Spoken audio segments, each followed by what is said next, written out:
Welcome to another wonderful Friday post-flight. We have a very special guest with us indeed. Somebody who I have been watching on YouTube for quite some time now, and I have to tell you, he's a unique voice amongst us for many reasons, including his experience publishing over 1,000 comic books. And let me tell you, he's got knowledge that I could only wish to possess, not just in comics, but in news and other pop culture related items. I am so grateful that he elected to join me today. Before I introduce the great Adam Post, I want to say thank you to the folks that got here early and actually, well, gifted us some amazing gifts and it just said hi, like our good friend Penny. who is here. Greetings here. Good to see you. We've got David Glenn in the house, the animation critic here. What's going on there, Taylor? We've got Low Spec Linux Laptop. What's up, Jeff? And of course, John Cipolla. How are you today? It's been a while, but I'm glad you're here. Carlos Alfredo Lopez is joining us. Good evening, everybody. Good evening to you, Carlos. I hope you're doing well. And somebody stepped up to the plate in the big way. LGG Pickles. What's up? He says, hashtag free the net indeed. 20 Culture Casino memberships. My goodness, today is a record day. We've had over 100 memberships gifted. Y'all are amazing. And we had another one just pop up. We'll get there in a second. Randy Thoto is joining us, of course. We've got the Snortopopus Cuber, my favorite polar bear. And there is the lovely Sherry. I hope you're doing well, dear. Thank you for updating your picture. You are just constantly modeling for us all. Thank you for doing that. We've got Lester San Jose of the Skeptic Tank. I hope you're doing well, my friend. Looking very men in black, as always. And, of course, SFX F314 Sabertooth Raptor is joining us as well. Looks like a few other folks popped in the door. I want to say thank you to Scott Westbrook for gifting 5 Culture Casino memberships. You, sir, are amazing. And I love the wildlife photography that you do. I really do. Soren Resnor says that Adam Post is a great YouTuber. Love his content. That's right. Is this live? Yes, it is. Is this live? It's great to see you. Thank you for your amazing gift this morning. Phenomenal.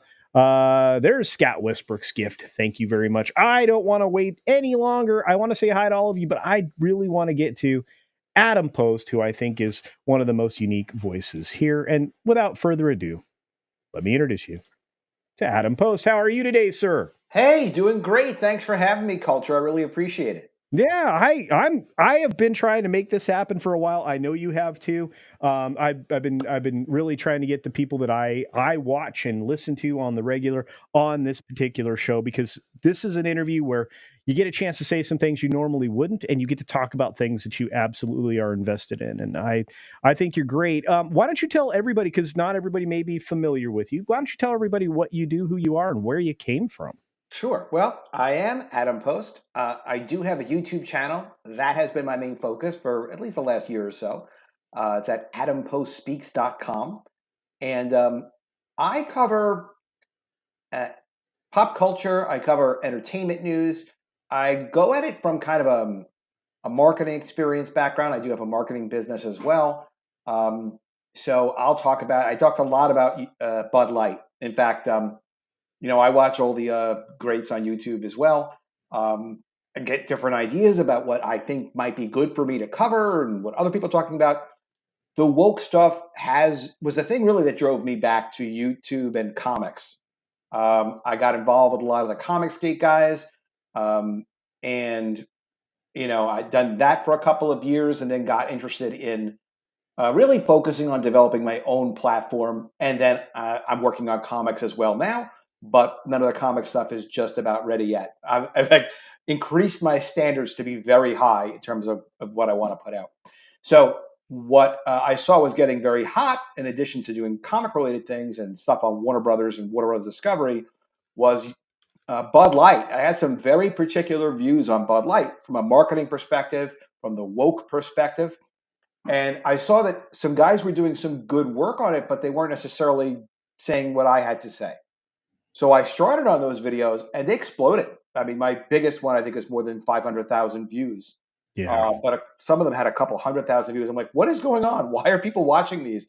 Ultimately started to understand better of how the whole system works, where, well, if you make videos that your audience likes, then YouTube will distribute it more for you.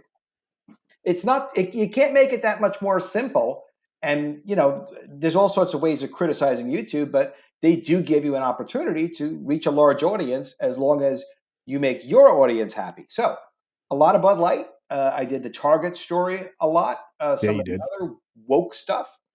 And a lot of Disney coverage as well. But I do something also. I do a series called Woke Shutdown. And Woke Shutdown talks about how we're winning somewhere in the wokeverse, something that went right for us. And there's negatives, but there are positives and there are wins. And companies are starting to back down specific companies, but in general companies. Just did a video today about the woke shutdown that many companies are dealing with because they're getting reverse discrimination complaints, Yes. dozens of large companies. And those complaints are creating change. Article in USA Today talking about it, how DEI is basically starting to back down and it's on the run, which is like, it's just great news. So I like putting out that positivity. And I like discussing when I see things going on with one entertainment company buying another entertainment company, I have to talk about it, like the Warner Brothers Paramount thing. I can't shut up about it. Yeah. Even though it's limited in terms of what my audience now I think cares about, I still have to do my thing with it. And I think we're actually going to talk about that a little bit today. So I know Oh, that's in your wheelhouse, and I know it's in mine. So that'll be a lot of fun. We'll get there. I love it. Um, I have to say that you got a lot of fans. You got Snortopoopas Q Bear, a burr out there, and Hey, you have thanks, many man. others. I mean, many people have been highly complimentary on the way in the door here. It doesn't surprise me. Great minds think alike. You have a brilliant mind. I have to ask you a question, and I know you talk to Bump every once in a while. What is he saying about what's happening in beers Oh, and Bump Williams. yeah. He's a really nice guy. So Yeah. Bump Williams is like the guy. You know, he's been providing. What he does is he works with Nielsen IQ. Mhm. He licenses their data, and then they give him certain permissions to put out the data to see what's going on in the beverage industry. He's a consultant. It's basically him and his brother. I think they may have one other place, but one other person. But it literally is like Bump Williams, Dave Williams, and some chick that works for them. They're very nice people, though. So what he and I talked about, basically, it's everything that's already public. But I'll hit him up with stuff and be like, Bump, does this make sense to you? And I'm like, then some of the stuff he'll kind of say in a off the record sort of way. But the main conflict, the main gigantic question mark, which hasn't been something he talked about publicly, which I did ask him about because I know something about manufacturing in general, was how can the Anheuser-Busch company be off 30% in by volume and a little less than by revenue because they raised their prices, but Right. volume really matters in manufacturing. You know, if you're used to shipping 100 million cases of something, and now all of a sudden you have business for 70 million cases for something, there's going to be layoffs directly related to that reduction in physical volume. Even if you just raise all your prices, double your prices, whatever. But still, the people that physically make this stuff can't you can't sustain that level of employee base. You don't even have the work for those people. They have not had those layoffs yet at Anheuser-Busch. I was predicting, and he agreed with me, that by October, they must be announcing layoffs, but they haven't announced layoffs. They have business in multiple countries, the Anheuser-Busch people that make Bud Light, a bunch of those other beer brands. So their stock is even coming back up to where it was to a large degree, but they have not captured back the business that they've apparently lost permanently. Because as I like to say, it's just not a boycott. They rebranded their beer. If you're the kind of person, as I say, that likes to jump into a bathtub with people like Dylan Mulvaney, and some people are, then the beer is for you. But if not, people reject it because it's just been so deeply associated on an unconscious level with something that is so unappealing to so many of us. It's not coming back anytime soon. Yeah, I agree with you 100%. Um, But we don't know what. So I'm sorry. Just to follow up, the bottom no, of my go ahead. question is: Yeah. there will be layoffs at some point. They have to do the layoffs, but now they're getting. They've been threatened by the Teamsters with a big major strike. With a strike. Yeah. So Yeah. somehow it's going to be got to be timed in with that. I have a feeling that they really did more than shoot themselves in the foot, and at a time when their stock should be soaring, it's just barely eking back to the levels that it It was at. it it, Yeah. it well, it should be soaring, Yeah. and not only that, to maintain. interest in the stock. And the thing that actually got their stock like from $52 back up to $62, roughly speaking, was a spike that came out when they announced, this is in addition to all their other marketing and paying off distributors and paying people and paying UFC, all that other stuff. They announced $1 billion stock buyback, which means they're going into the open market, buying $1 billion worth of stock that people don't want to own and willing to sell it into the market. So they're spending $1 billion in company cash on that, and another $3 billion on buying off their debt. Buying their debt, which they have no problems paying their debt, but buying the debt makes the company more valuable in that they have less debt to equity, like that.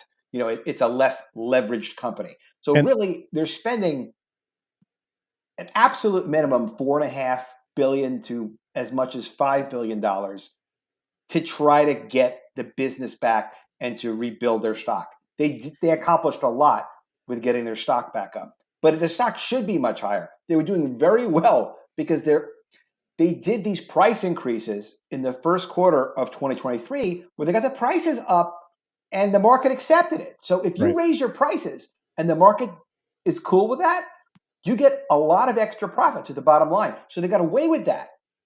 But then they did this ridiculous promotion, which they knew exactly what they were doing. And you've heard it on my videos before. Yeah, and I agree with you. And one of the things I've tried to explain in various places is that it's a very effective strategy to buy back stock in a situation where you can increase your company value artificially by just reacquiring the unsold treasury of stock or the low price treasury of stock that's available to purchase.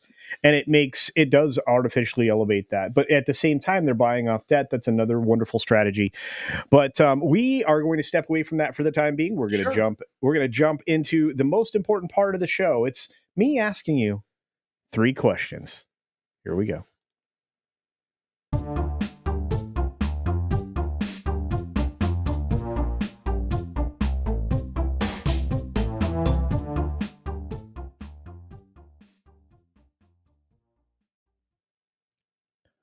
All right, my friend, let me get you added to the scene. For some reason, you did not show up. There you are. All right.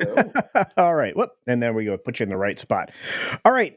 Real quick, the interesting thing that is 3 questions is that it doesn't have anything to do with anything you normally talk about.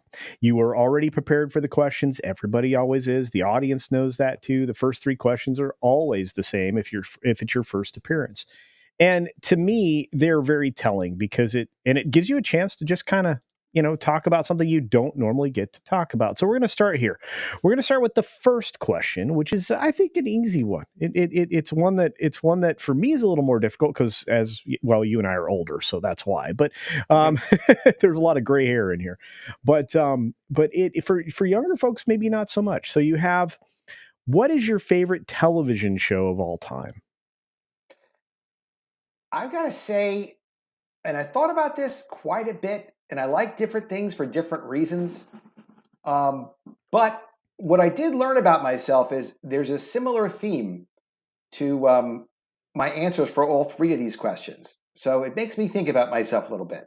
To answer that question, though, I'm going to say Breaking Bad, especially the first 2 seasons. Oh, yes. I mean, they took Scarface, and they stretched it out to an episodic series.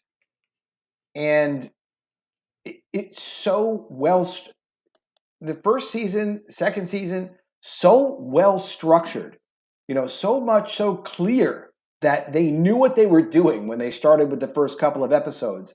And then they got to the last couple of episodes. The choices that they make in cinematography, the choices that they make in dialogue, the choices that they make in dressing the characters.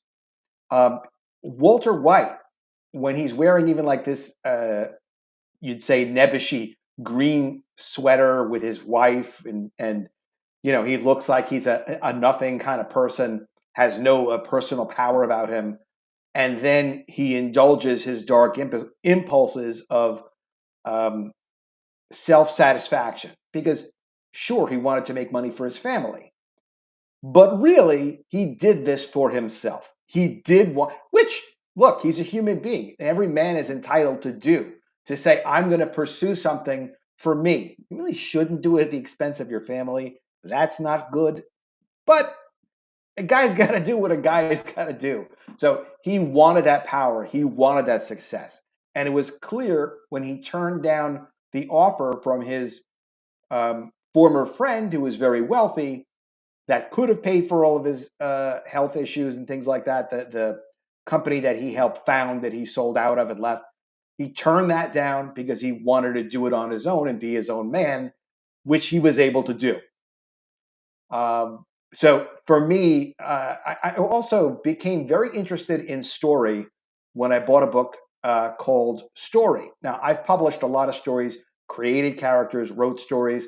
A lot of what I've published have been my idea, but executed by other people than me, because wearing both those hats can be very difficult. But having created and also written some things myself, I over time became more interested in, like, all right, this is what I'm doing now with what I'm publishing. They're going to be my stories and my characters. I may bring people in later, but initially it's going to be my voice of what I have to say. But this book, Story by Robert McKee, which is finding it is like finding a treasure chest of gold. Because what it does, and I'd recommend anyone interested in learning a little, you can look up Robert McKee, spell it any way you want, on YouTube. He's done a lot of interviews. He teaches people and mentors people on screenwriting mostly. But what he explained to me that I understood that was so important from his work was there's a structure. There are conventions when you're telling certain stories. For example, a science fiction story should always be about the future, just as an example. So you can mix genres, you can make up your own genre, but if you want to write compelling commercial work, you will learn the conventions and the formulaic essence of each of these kinds of genres and understand, like, this is what people expect. Because if you're going to do like a gangster movie, it has certain fundamental elements to it. If you take those elements away, you can try to do that, but you're reinventing a wheel that's going to make something either a failure or maybe it'll be genius. But 99.9% of the time, it's going to be a failure because you tried to tell a Western when you were telling a science fiction story, for example. And then, like, Star Trek took a lot of elements of what a Western was and then put it in space. But no one would say the original Star Trek wasn't a story about the future, with all the themes that they handle. Yeah, the interracial kisses and, statements of war and destruction and the influence of power on other societies. If you think about it, it was very much an anti-imperialist premise because they're not supposed to go mess with other cultures. So you get a lot of that. So Robert McKee's story for me was fantastic. But yeah, I thought what they did with Breaking Bad was just incredible, and I could also see the structure in it, which is another reason why I get so interested in it, because clearly it's a lot of the principles from Robert McKee's book Story. Yeah, I found myself in school back in junior high and high school learning a lot about media and not just storytelling and all of that, but there's a brilliant gentleman named Marshall McLuhan who talks about being media cool. It's one of the things that I really appreciated was his ability to approach the media in a way that kept it so that you were never the hottest button on stage, right? You were never you approached everything with a certain savoir faire, so that a certain way to just not care, laissez-faire way of doing things, so that you didn't inspire anything but awe. And because one of the things that make people the most successful, if you look at in media, like Bryant Gumbel or that type of a personality, they're media cool the whole time. They're very calm delivery, very very measured in what they say, very patient. And I hope I let my guests talk as much as you're supposed to, because the reason I have you on is to talk about your stuff. So, and so I learned an awful lot from that. I've applied it throughout my life, and I think that's why a lot of people look at me and go, "How are you so patient?" I'm like, "I have to be. It's the best way to be." Well, you're So, disciplined. You and I were yeah, talking about this prior to the show. I yeah, have done a lot of live stream interviews with comics guys. I mean, at least 50. Um, and I've been on a lot of people's channels. And I was just saying earlier that you're one of the most, disciplined people and prepared people that I've ever seen do this. And I think it's liberating to, just to know what's expected of you, so that you can do a good job. Because I was very happy for you to invite me on. I hadn't. It took a while for me to get on because I haven't been doing live streams. But then I just was like, you know what? I want to change my setup for live streams and change my camera and what. But I'm like, when I get to it, I get to it. In the meantime, if someone's good enough to invite me on whenever I can, I want to do that and have some fun, and get out there. I just was on with Pete Sametti, who's a comics guy that yeah, I love. peddling Pete Sametti. Pete, peddling Anybody that Pete. doesn't love Pete Sametti, Yeah, there's nothing not to love. I mean, the guy is a great guy, really yeah, loves comics, does something that no one else is doing, keeping prices low, direct to retailers, direct to consumers, very hardworking. It clearly cares about people and what he's doing. So I'm like, yeah. you know what? These are the kind of people I want to be around. And the people that invite me on are generally going to be people that I want to be around. Well, I appreciate you being here, and so we've done really well. We've got one question out of the way. We got another one to go. So, are Let's you hit ready? it. All right. So this one is fun because this is an easy one. I think this is the one I put in the middle. It's the meat in the sandwich. It's for that purpose. So, what film is your go-to film when you're sick? What's your what's your comfort film? That I would say is, I don't, if I'm not feeling well, I'm blessed that I don't get sick very often. But I love watching John Wick. It Oh, never gets old.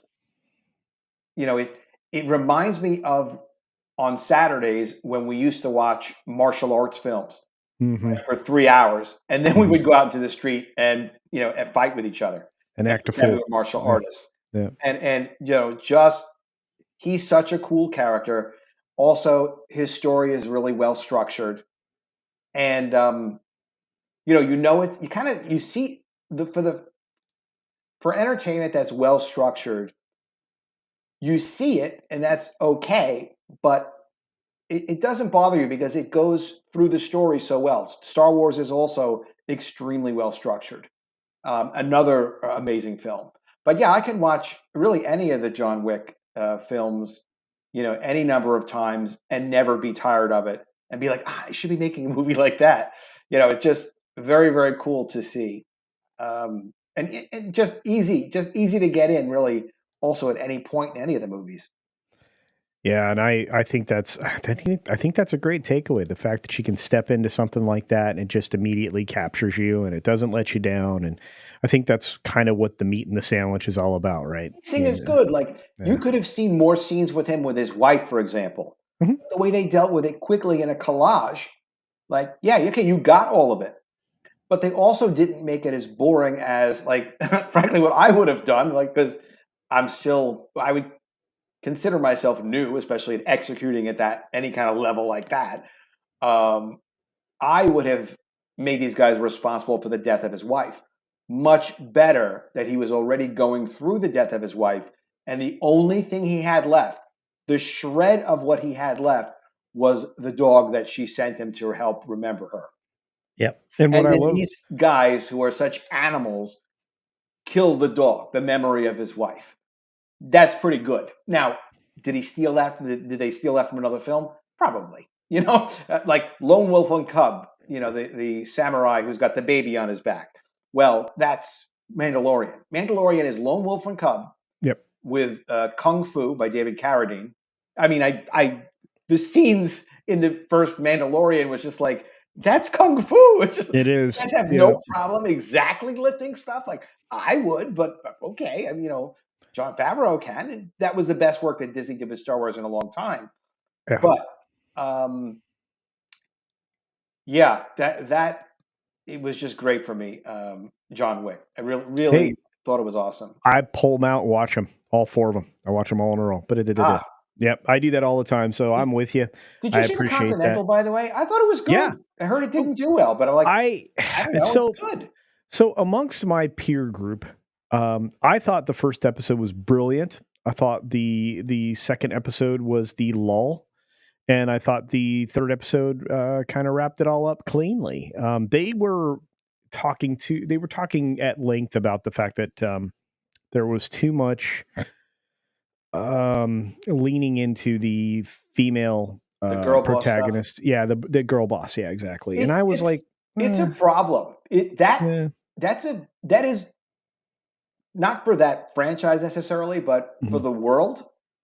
It's a problem. And I think about like when I'm working on characters now, we need white male characters because they're literally like Disney's decentering whiteness. They call it. Oh yeah, no, they're They're really, decolonializing everything. yeah, Yes, I'm yeah, yeah, being which basically decolonializing really is just get rid of the white guys. You're just like, wait a minute, that's not cool. What are you doing? It's just so like not our culture, but they're really trying to force it. So I'm like, I have to, what am I supposed to create? What am I supposed to do if not that? The thing that is missing. So that'll be a part of it. yeah. You got a lot of fans out there. Carlos is like, you're right about Mandalorian. Oh, So thanks, yeah. Carlos. Yeah, no, you've got that. We also got a wonderful gift here. I'm going to acknowledge very quickly. I'm going to say thank you, Tender Warrior 68, for gifting 10 Culture Casino memberships. This is a banner day for the channel. Thank you for the generosity. I hope you have a wonderful holiday. Merry Christmas, Happy New Year, whatever it is that you celebrate. Thank you, Tender Warrior. I believe you probably say Merry Christmas though. You know what? I'm Jewish. Somebody Happy complimented Hanukkah. me on that I mentioned Yeah, it in one of my videos. I'm like, well, yeah, I'm not hiding it. The video just happens to not be about that. It was like a yeah. Hamas thing that came up or Elon Oh Musk yeah, yeah, or whatever it was. I'm like, but in my country, it's Merry Christmas. yeah. Which is it's Well, fine. Like and that's it, part of being American. So it's and like and people And when don't. I was growing up, I had to say Happy Hanukkah to everybody too. So I mean, I say yeah, Happy Hanukkah to people that I know are Jewish, but it's like generally, yes, I say Merry Christmas to people. What's yeah, wrong with you people? Yes, it excludes certain people because the culture is defined. If you want to have like no national identity whatsoever, then sure, you can't isolate anyone. These are such terrible people that are damaging our culture. yeah. I'm not a fan either, which is why I love your work. All right, I'm gonna lead us into the last question because I'm afraid you and I are very chatty Cathys, and we Oh, I'm will a very chatty we, Cathy. we, we will go all night. All right, so let's dive into that. Let me grab the last question here, and this is the one that everybody fears. It is the what is your best film experience? Well, after asking you what you meant by that question, which was like the context around seeing a movie that overall you thought was great, was seeing The Wrath of Khan in Brooklyn, New York with my brother, who's 2.5 years older than me, my brother Jared. That was great because everything about Khan was like the best. The Wrath of Khan was intense, cool Star Trek, especially after seeing the first Star Trek, which was great. They brought it back. But The Wrath of Khan was like very intense. Khan was amazing. So he's the guy that you love to hate, but an absolute man's man. Um, and then, I don't think it's too much of a giveaway, but didn't Spock die in that? Like, the Yeah, needs of the I many are weighed by the needs of the few, or like, no, the needs of the so that yeah. that was beautiful. I mean, it was brilliant. And then I learned years later that there were budget choices that kind of required them to make the movie the way they made the movie, which Yeah. just goes to show you that constraints, whatever they are not necessarily a bad thing. But the movie was, of course, it was a big financial success. But I remember my brother and I seeing that and being really excited and just absolutely loving the movie. Yeah, I have to say that Ricardo Montalban was so great in that. It's a shame that we lost him, but he had such a long life. We can't keep him Um, forever. yeah, I know. I'd love to though. I mean, he was in Zorro in 1957. I mean, he was in a lot of stuff. He was even in Dynasty. Yes. You know, Oh, of course, Fantasy Island. and yeah, I know you and I watched that when we were kids. So Fantasy Island. Welcome to Fantasy. How did that show ever work? Who pitched that? And they were like, all right, we're going to have this guy, it's a Spanish guy, it's like, culturally interesting, sort of. And then we're going to have the guy who's very short. yeah, I don't even know the proper language anymore. yeah. They'll be together and then people will come. And it's kind of like the Love Boat, but we're going to give people their fantasies. Like, how that got through, I don't know, but it was successful. Well, Hervé Villechaize was really brought a lot of personality to that role The little guy. as Tattoo, Yeah. and it Well, was but was there ever a dwarf on TV before that? Probably not. usually In in a a regular costume. role? Yeah, I don't think in a regular role, and it was. I mean, it was brilliant. And then he went on. Hervé Villechaize went on, and he did a Bond movie, if I remember correctly, and or maybe he did one before he got that role I'm as not a sure. similar He role. was good. They were Yeah. good. But what's funny was it was credible too. It was like you Mhm. could watch it and believe that, all right, this is Yeah. realistic. So they did a Indeed. great job putting that together. But Yeah. what you What a really great want to movie. see, no matter if you've seen it before, you haven't seen it recently enough, you want to see, and it's on YouTube, Khan from the 1960s interacting with his girlfriend, laying down the law.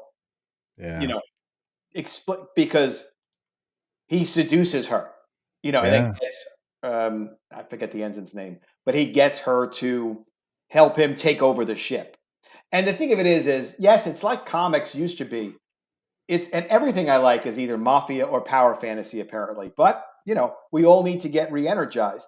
So he really had uh, the relationship dynamic is pretty fascinating because as a man he needs her to support him, and that is how people used to look at relationships. That it's not about equal or not equal. Like women have a certain role, men have a certain role. Together, you have a potential for greatness. Individually, there's always some kind of a weakness. You see the dynamic of those two together. And there's a point where she's kind of like, well, I don't know. Maybe I'll help you, maybe not.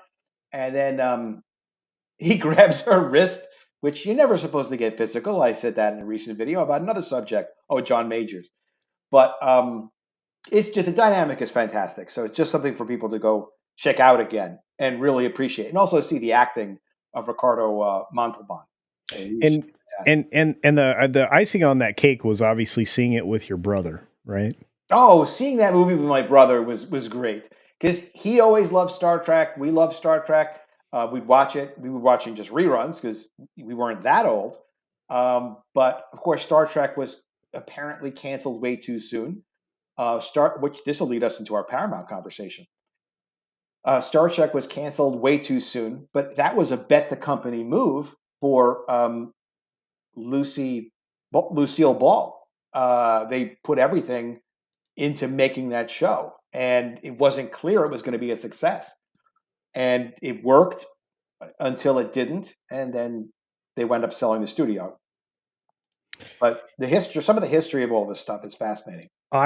Yeah, and like I said, I mean, it always seems like there's a family member with me when I've had my best film experiences. So that honestly, that resonates with me. That's very Hmm. close to my own And my heart. brother a great guy, great Yeah, guy, doctor, yeah. kidney I've guy.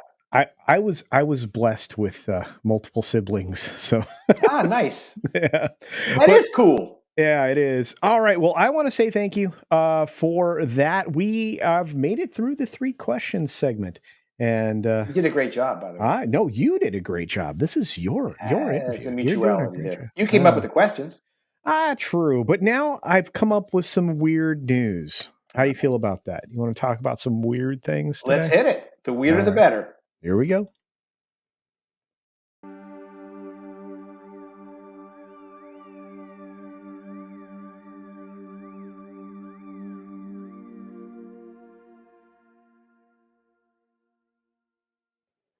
So in our weird news segment, we usually stack the windows different, like this, and we Ooh. have this thing over here, and it says weird news. Now, I'm going to give you your choice of stories that we start with. Now, after that, we'll just go through the stories, but I'm going to give you some not quite exactly the right titles to choose from. This is always kind of fun. So, mystery seats on a beach. This is choice one. Choice two is lost dog found years later. Number three is wildlife experts stumped by bear. Four is Utah wildlife officials have video of a flying deer. Video of a flying deer. And five, Santa is cleared for takeoff. The first one has to be the bear. Okay. I sense something there. No, it's all of the. It's not a trick thing, but I love doing these. This truly is one of my favorite bits here. So cool. Yeah, wildlife experts. So here we are. Wildlife experts stumped by unusually tiny bear cub in Arizona. So there's this place called Bearizona, as you can see here in the post. And this is a very strange thing. It's a really, really tiny bear. I mean, he's little. That's like a tiny little Christmas tree. Oh, wow. Yeah, they can't figure it out. So yeah, he's only 15 pounds and he's nearly a year old. He's perfectly healthy, but they can't figure it out. This park is located in a Tucson area. So he was rescued from that area, and experts there and at Arizona Game and Fish were shocked at his size. 15 pounds. He's a year old. Usually there should be around 70 pounds. Yeah, crazy. You could eat that bear.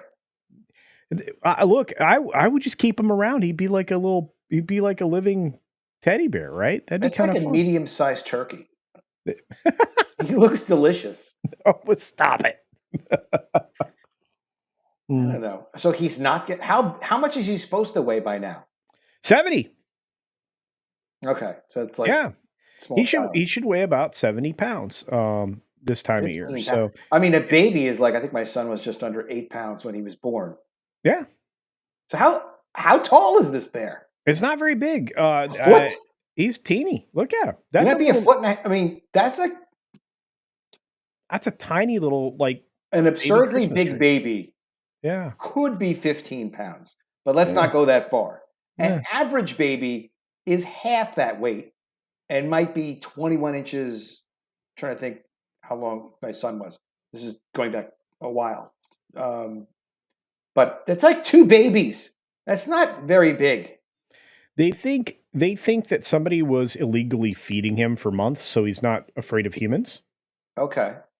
So, and that's quite possible. But Buddy was introduced to the public for the first time on Friday. He's got his own special area. So, hey, if you're in the Arizona area and you know where Bearizona is, you can go and visit this bear. Well, it's a good thing they rescued him because he'd have a hard time making it out there being so frickin' tiny. I don't even know what he could kill. Could he kill a rabbit? I think he could probably rabbit kick his ass, probably. He can take his money. I think, well, anyway, I always like to start with that where you get to pick the first story. The bear stories are my personal favorite. We have a lot. We have a lot of bear stories on the show, but let's get to these seats on a beach. So apparently, there's some metal seats that washed up in New Jersey beach, believed to be from an artificial reef. So they seem to think that these came from a train car. Wow. They washed up on the beach, and they use rail cars and other things, and they sink them in the ocean and old ships. And you probably would be familiar with this. I am as a scuba diver. But that helps artificially build up a reef area and give you a wildlife habitat for fish and crustaceans and different types of coral and things like that. So I guess they think that they broke loose from this train. So the seats are far too heavy to have come from anything like a plane. Obviously, I mean, look at them. They really keep track of the planes that blow up and stuff. Yes, they do. Yes, they would be like, well, maybe a plane blew up. Like they know if a plane blows up. Doesn't this look like either? I think you're right. It was submerged and it must have gotten loose. Yeah, I think that doesn't look like any trains. It doesn't look like a plane seat for sure. It looks like a train seat, like something like I've had on an Amtrak, possibly. Hmm. Um, Yeah, I mean, this would they could date it from the seats. They're probably like not that destroyed that they wouldn't be able to go and look and say, okay, well, this was yeah, from a 1982 whatever yeah, train thingy. it's definitely not a plane, but I thought that was interesting. It is interesting. It was a I have kind a of an friend who interesting scuba thing. dives. I've never been, but I know she goes regularly. She's probably Yeah. going again. She goes on like the holidays. Oh yeah, yeah. It's a great time to travel Is it okay? to a warm place when it's cold everywhere else. Hmm. So, Yeah. So like, okay, well, but yeah, I'll have they've to been ask. stripped. Yeah, they were stripped down to the bare metal, so there's no cushions, seat belts, buckles, nothing that would say it's from a plane crash. So, yeah, it's from a decommissioned rail car. So Hmm. there you go. But Amtrak. that makes So, a lot of sense. All right, so we're down two stories. Let's talk about this long lost dog. See, this lost dog here hmm, found after 6.5 years living on holy her own cow, in the woods, and look at how happy she is. that's Happy nice. You little. would never think that you'd get a dog back after 6.5 years. I mean, that's not something Yeah, you could even hope for.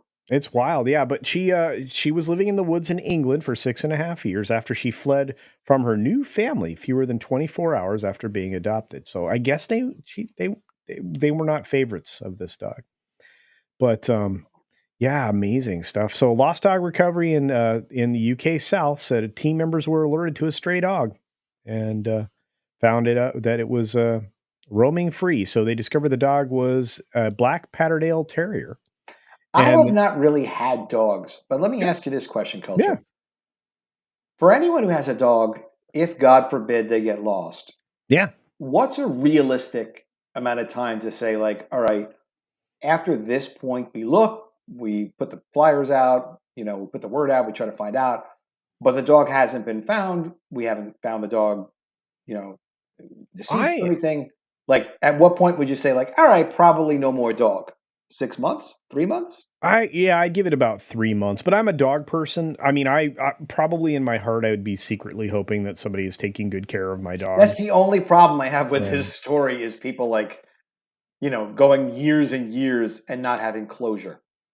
Yeah, it for me again, I'm such a softie for animals, especially Mhm. dogs, because I mean, I just had one recently pass not that long ago for Oh, sorry me. to hear that. Oh no, it's fine. I'm beyond the sadness, but that dog gave me 14, 15 great years of his life. He had a long, long life.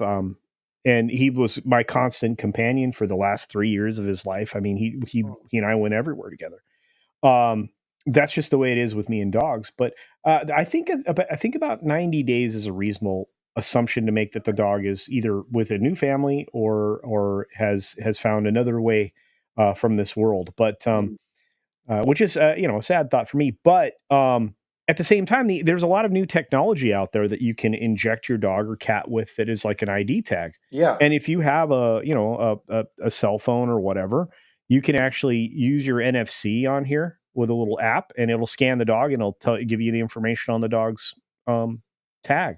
Yeah, and Or I've if heard it's parents doing that with children too, because when you God forbid you ever become separated from your children, you yeah, decide. yeah I don't know that how current that is, but I'm a little more hesitant about that, but yes, I get it. I mean, the government wants to do that to you, by the way. So, government is just dying to do that. yeah, exactly. They're planning it all out as soon as they Yeah, can. I'm not signing up for that. I don't know No, about I you. think it's good to reject it. All right.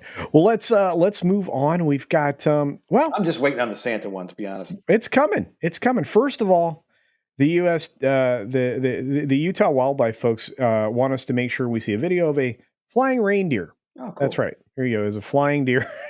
they had to catch and release this deer. So the Utah Division of Wildlife Resources shared a video of an unusual flying deer. Hmm. Not pulling Santa's sleigh, of course. They had to relocate several deer at the same time. So that's 3 deer that the helicopter picked up and moved.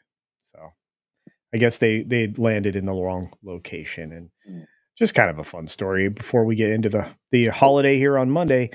Finally, the USDA has cleared Santa's reindeer to enter and exit the United States. Well, there you go. Now, I have USDA a does question. food though, don't they? Like, Aren't they That's what like I was.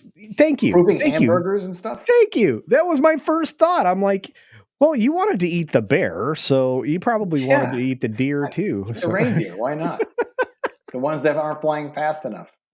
There's always the slowest, and that's the one you eat. well, And that goes not just for reindeer; it's for everything.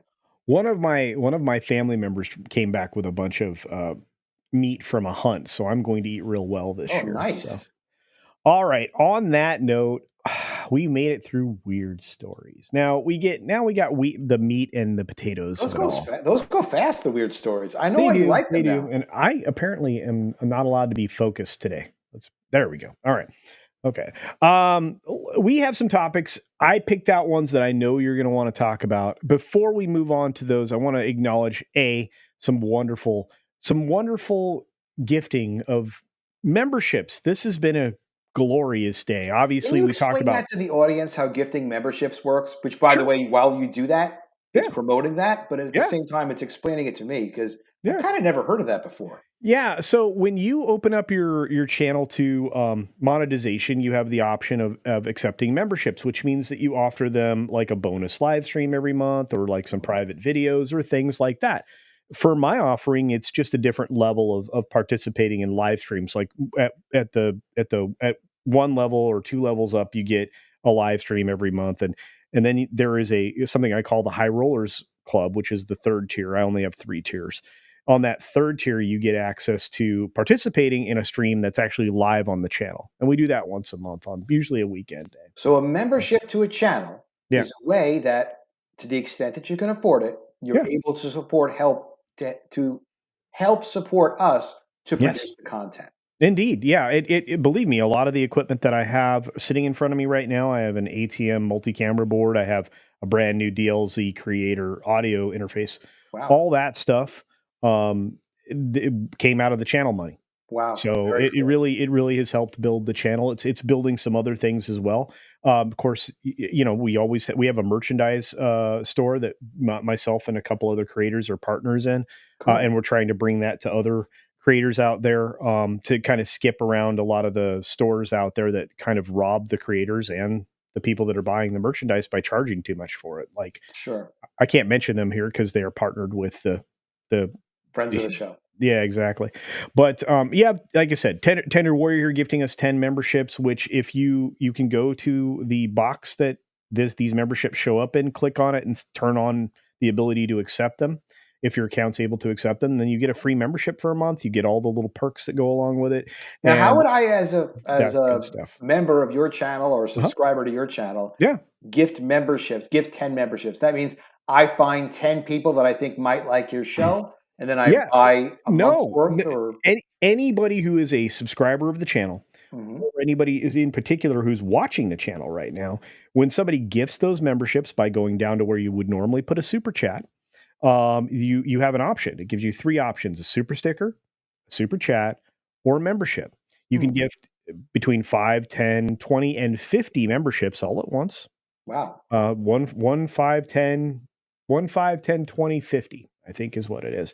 And maybe not 10. But anyway, you can gift those memberships. They go to all of the wonderful people in the chat and they build the ranks of the people who are members. And that's a great financial contribution. So then if someone live right now would Yeah. gift 5 memberships, Yeah. 5 of the people watching right now Yeah. who are not currently members would get a free 1 month's membership or something? Yeah, exactly. Exactly. Okay. So like Tender Warrior here, which I have highlighted, gave 10 Culture Casino memberships. That Thank you for doing means that. 10 people received a membership live while we were going. Oh, how cool.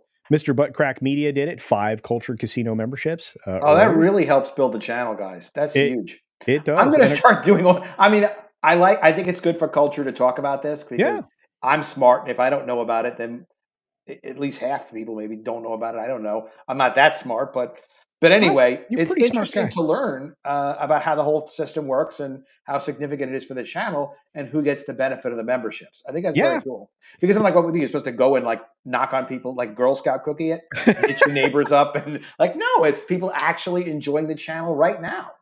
We've actually had a banner day. I think we are close to 150 or 160 memberships for the day alone. Good So lord. yeah, it's been a lovely day. And Toxic Man Flew, my friend and partner, Toxic Man Flu is a partner in my business pursuits. Gifted 10 Culture Casino memberships. And then my friend Sean Stackhouse took it upon himself to buy a membership without getting gifted one. So If we thank you get for to that, Sean. 1,000 gifted memberships, does that make us rich? I wish. It makes YouTube rich. YouTube takes 30% of everything, Adam. Yeah, but I mean, they do. They take 30% of my ad monetization also. Yeah. But I mean, they do find the they pay you and they take care of a lot of stuff. So yeah. And thank you once pretty cool, again. though. Yeah, Thank it you for is. explaining that. I think it's great to know. Yeah. We are, like I said, we're blessed here. We have wonderful fans. I appreciate everybody who's a subscriber, a member, even people who just watch for the first time. It doesn't take much. It's free down there to subscribe, and you could get gifted a membership. But this is Sean. Good to see you again, Sean. Became a membership out of his own pocket. So thank you for that. Is the gift for 1 month? Yeah, it's 30 days at a time. 30 days okay. Some people have been the beneficiary of gifts like consecutive months. Like I have gifts, a couple. right. Yeah, Okay. I have a couple That's members. So cool. That's a great very addition cool to the channel. Yeah, and then we have the Stunt Brat 777 Smith, who happens to have been a stunt woman. It's great to see you. Ooh. Thanks for being here. Now retired. It's a shame. Mars Monkey Max says, "Sounds like a scam." Sure, it's a Ponzi scheme. And all the money goes to me. I am. Pretend to not know how this works. Believe me, I know how this works. Favorite TV series? Breaking Bad. Walter White. Ooh, yeah. I am multi-level marketing, just so you know. All right, we're gonna get to some topics. We have some topics, not toppings, topics, and these are things I know for a fact Adam's gonna want to talk about. Cool. So let's start out with some interesting Disney conversations. So let's get to the topics now.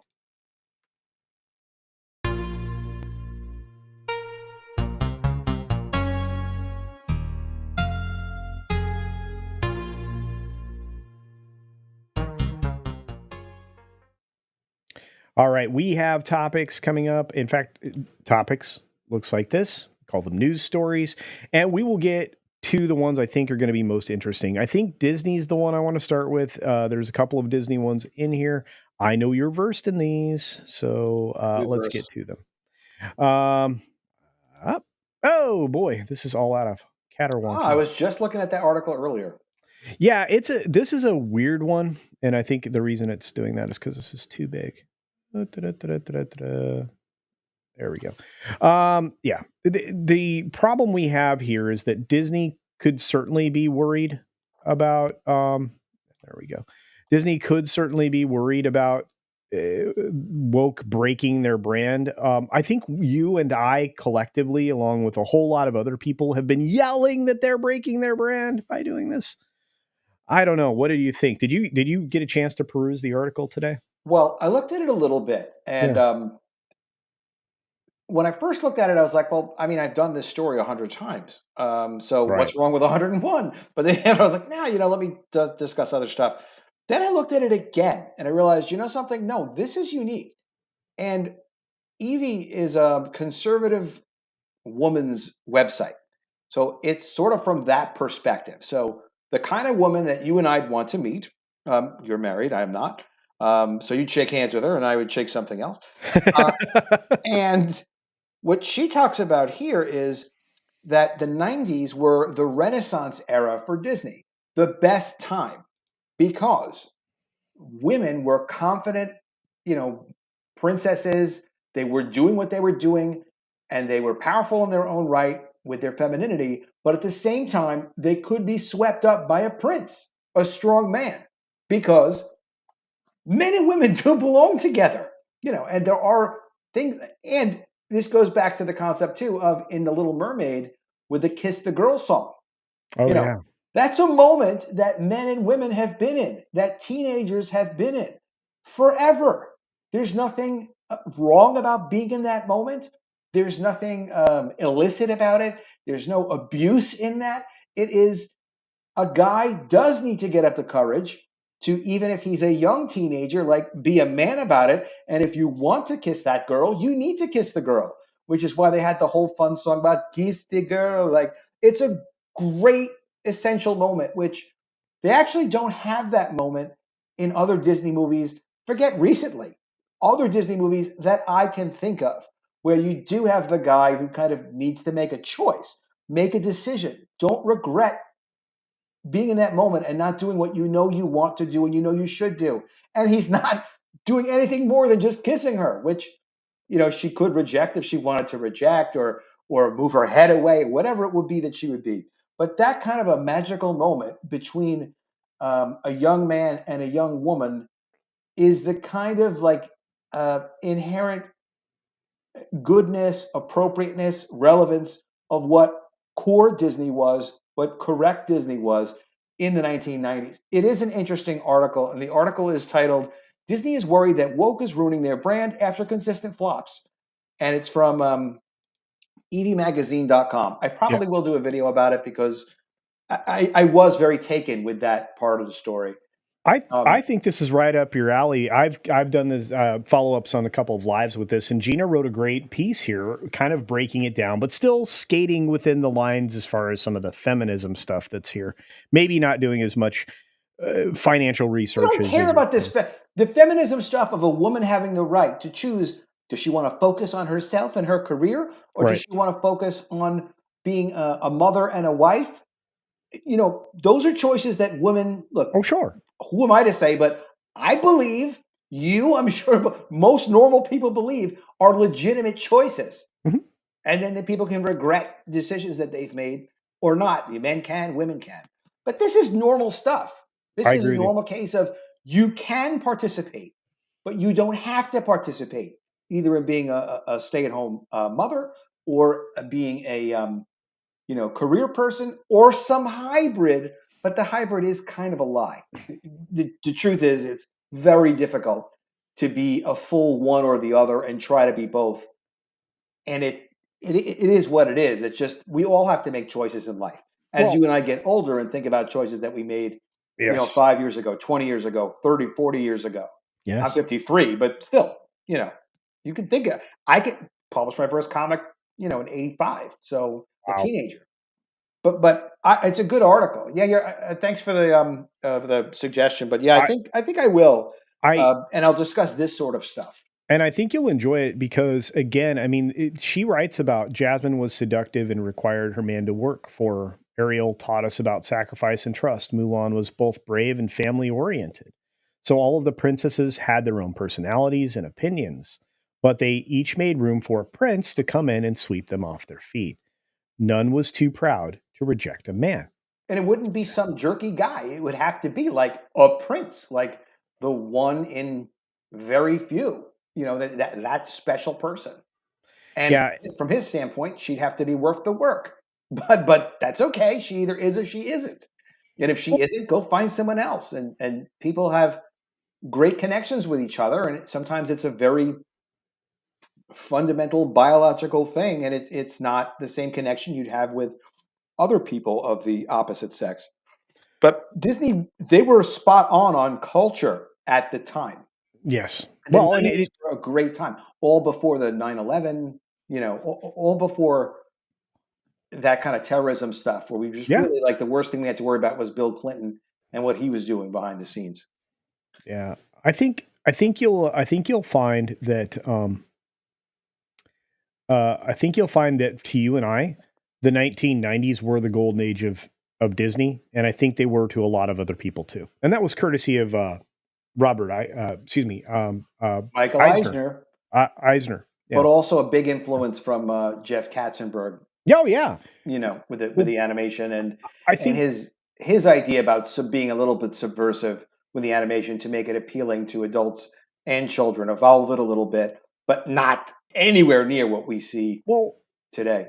they also had. I mean, Wells was there. I mean, there was this incredible amount of creativity in the Oh, executive Frank Wells, positions. yeah, very You know, serious and talent. and people who balanced each other. It's why Walt and Roy worked, is because Walt was a creative. I want to get all this done. We need to figure this out, and then leave it to Roy to do the business thing, and then Make the tell him trains run no. on time. Yeah, yeah, and tell him no sometimes, because believe it or not, Roy would tell Walt no. When I was publishing comics in the early '90s, which is when I produced a lot of the comics I produced, part of what I would do is I had a partner, this guy Eric, and he's not a guy with a business background, but brilliant and analytical, like very brilliant. And I would be able to be free to come up with creative ideas and make certain business decisions, whatever, and just be very creative. But also, I know if it was something that was really way out there, Eric would at least um, come at me and say like, "Well, that's not reasonable," and be like, "Well, why not?" And some of the stuff he let through, I was surprised he let through some of the absolutely crazy projects that I did, but um, I always liked that feedback. So it's kind of a Kirk Spocky kind of deal. But yeah, that's not there at Disney now. And there was big pushback from, was it Roy, who was the guy who was like the last relative from Disney, the guy who fought with Mike Eisner? The way that Peltz is fighting with Iger now. Oh, Roy O. Disney for the second time ran in the room to try to save the company, and kind of booted him out. But he wasn't alone. There was a massive set of people that were financially inclined to rescue the company and keep it from falling into the same position it was when Miller was running it. Now, mind you, Miller was a family member, a Ron Disney. Miller, Yeah, yeah, it was a somebody's Disney. son-in-law. Yeah, exactly. Most people don't know this stuff. So you are so astute. This is why I love this. This is great. Oh, thanks. Yeah. Just that's a book from a book called Disney War. They have so much of that history. Mhm. And you can get the audiobook. I'm very big on audiobooks because they save your place and you can listen to it whenever you have a moment and Oh yeah, so convenient. yeah. And good to see little Chad. Little Chad's full of that information too. He really Oh, knows his movie cool. stuff. If you ever get a chance to talk to little Chad, do. That's great. Hey, Okay. little chat. Yeah. So, but no, in that consider that they were trying to keep Disney at that time before they got to Eisner from getting sold off to OLC, Oriental Land Company in Hmm. Japan. Because they wanted more than just a park. They wanted like the Disney. The Japanese are crazy for Disney, and Yeah. and they love the symbolism and everything else that the culture brings. And yeah. Tremendous potential in the intellectual property business, which is what Mhm, they're in. mhm. And you can imagine Disney would be an absolute monster. It would be a $500 billion company by now if they didn't get into this representation nonsense. Mhm. Because as Nelson Peltz talks about, he's the activist trying to get onto the board of Disney, which Yes. usually wouldn't give you control of a company. I'm only comfortable saying, like, a hostile takeover is when you actually get control of the company. Peltz normally just getting on the board or having one of his people on the board would not get control of the company. You control the board. There's a lot of other members on the board, but he's such a big mouth. And he's so aggressive. And what the board of Disney has been doing is so illegitimate because they're not focused on the shareholders and the value that they're getting to shareholders. He would crush them. He would get the job done. I have a strong feeling he would, which is Yeah. why Iger pushes back so hard. But I'm sure you caught this because you read that book, Disney War. But Roy Owa didn't even want Eisner to acquire ABC. Right. Even though it was a good deal, and it wasn't a question of whether a good deal or not. It was a question of, are we going to lose focus as a company? The answer is yes. They're like the biggest sports brand with ESPN. That has nothing to do with what Disney was. So over the years, of course, it shifts away. Then you have Bob Iger now, who's basically running a group like a hedge fund. Yeah. They own these different divisions. He'll criticize what people do at some of the divisions, but he doesn't take any responsibility the way a chief executive officer would because he'd be like, oh, I'm not the CEO of Marvel. I'm not the CEO of Lucasfilm. Like, well, no, you're responsible for those people. It Well, shouldn't be that hands off. but Adam, the last time, and this is just to clarify, the last time he took the buck stops here kind of an attitude was with Star Wars, and what did that get us? Just this Star Wars is difficult. Star Wars is difficult to do. And any of us could say they screwed up Star Wars, which they did. The Mandalorian was good. Mhm. Um, and the format of The Mandalorian worked good in the Star Wars universe. Yeah. Making core decisions about, well, what do you do with Star Wars when it's focused on these core characters? Certainly not what the Lucasfilm did with it. Certainly not what Kathleen Kennedy did with it. But what do you actually do? I mean, even with the George Lucas sequels, people like now because it's the best new content, in film, other than the originals. But it is a difficult nut to crack. But they went so far afield, deciding that we're going to take these brands and make them suit what we want them to suit. There was concern when Marvel was bought by Disney, that, they're going to kind of weaken the characters and things like that. None of us thought that they would take a boys' property and turn it into something like, well, we have to accept that, white people can't exist in this world, essentially. They're decentering whiteness. And that phrase is not mine. Decentering whiteness, you could Google it. It is part of the diversity, equity, and inclusion movement. It's their lexicon. Signed up to. Yeah. It's in their lexicon. Just so the audience doesn't think like I'm some kind of a paranoid maniac or something. Like I am, probably should be more paranoid, more of a maniac. I'm a little nutty, but it's true. They're really doing that. It's just like, who would have thought that they would do this? Like, no one thought they would do this. Ike Perlmutter never thought they would do this.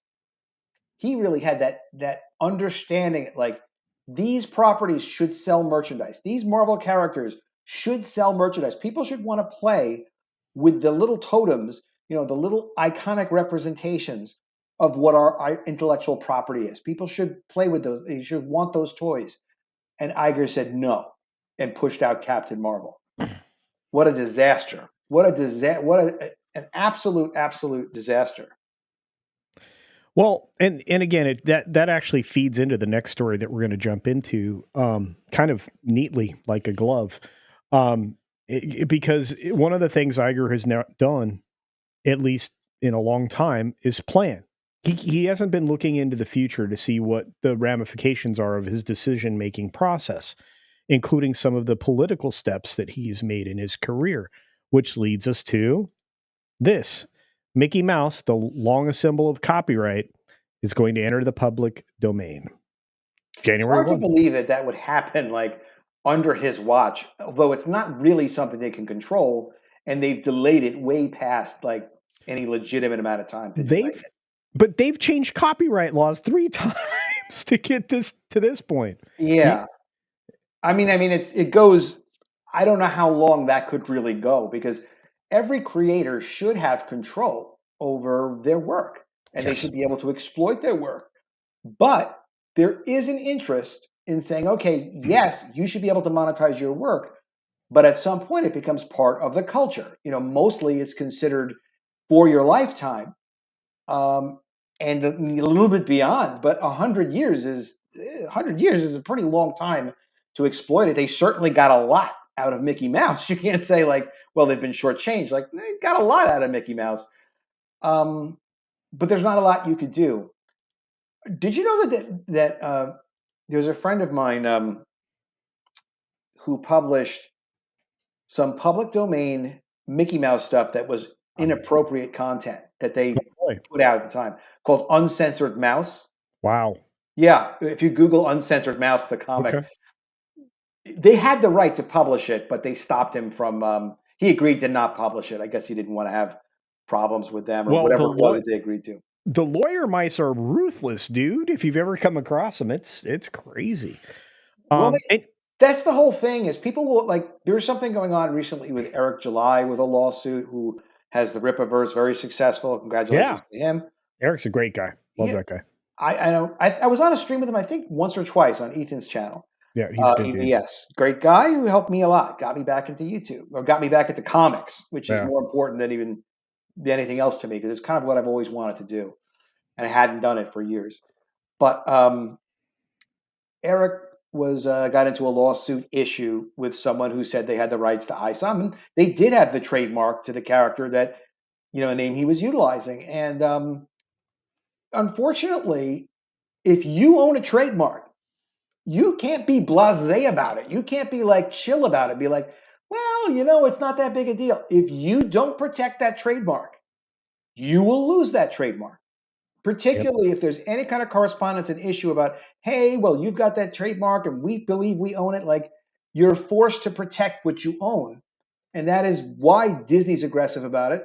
And Warner Brothers is pretty aggressive about their trademarks as well. But it's not a matter of beating up on someone. It's a matter of either giving up the trademark that you own or doing what you need to do to protect your right, which is you need to send people a notice and then you need to follow up. And it's also a very expensive part of law. I had some trademarks filed that was unnecessary, like just some ideas I'd worked on, but I was going to start showing this stuff around a few years back. And it's like $3,000 on nothing. Like, just to register them. I was going to say it's a minimum of $500 if you do it yourself. It's crazy. I mean, it's very expensive. So what Eric did in settling was great because he was able to settle before he had to apparently respond to the lawsuit. Right. So we were able to delay it long enough that it's why waste money on an attorney if you can make that. I don't know what his settlement is. Private. Two religious men walked into a room and had a discussion, and that was it. Yeah, it got worked out. That's a fantastic thing, and then you go on, do whatever. But the point of it is it's a tough business because if I own trademarks and someone's using something that's I feel infringes on my trademark, it's my responsibility to protect it or you lose it. And it depends how important it is. But if you spent the money on trademarking it, it's important. Yeah.